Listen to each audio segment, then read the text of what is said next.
이재명 후보가 어제 성남에서 네. 눈물로 지지층 결집을 호소했습니다. 오늘은 울고 나니까 좀 속이 시원하다 이런 얘기도 했는데 네네. 어제 눈물의 의미가 뭘까요? 일단은 성남 그 상대원 시장이었거든요. 상대원 시장 아시는 분은 아시겠지만 이제 이재명 후보가 어릴 때부터 자란답니다. 거기서 예. 자라고 아버지 어머니가 어머니가 어제 얘기를 했잖아요. 뭐 화장실에서 뭐 받고 이런 얘기도 한 것처럼 본인이 아마 살아온 기억이 났겠죠. 본인이 거기서 고생하고 자랐던 바로 또 옆에 공단이 있거든요. 거기 그 근처에 살면서 본인은 또 공장에 다니고 이런 기억들이 나서 아마 그랬을 것 같고요.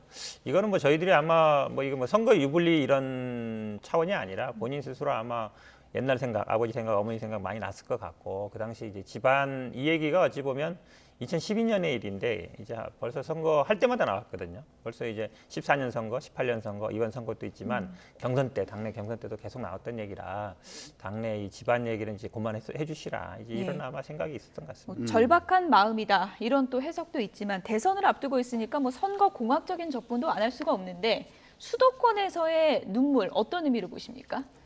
글쎄요. 예. 공학적이라고 그렇게 말씀드릴 수는 없는 것 같고요. 그냥 이제, 그 마음 자체로 보면 된다라고 보십니까? 저도 선거를 출마해 본 사람이지만 예. 하다 보면 이제 여러 가지 힘든 요인들이 있거든요. 특히 이제 선거가 본인의 뜻이 자기 생각과는 달리 국민들에게 전달이 안 됐다 이러면 울컥할 때가 있는데 아마 그런 심경의 맥락 속에 있지 않았을까 싶고요.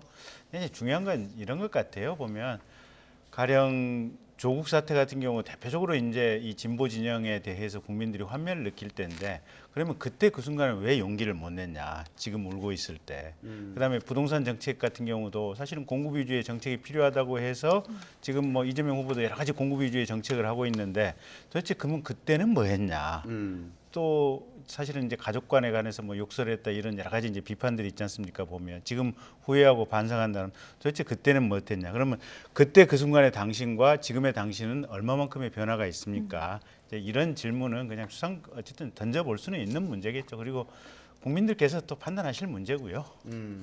근데 이재명 후보가 이번 선거전에서 유독 눈물을 좀 많이 보이는 것 같아요.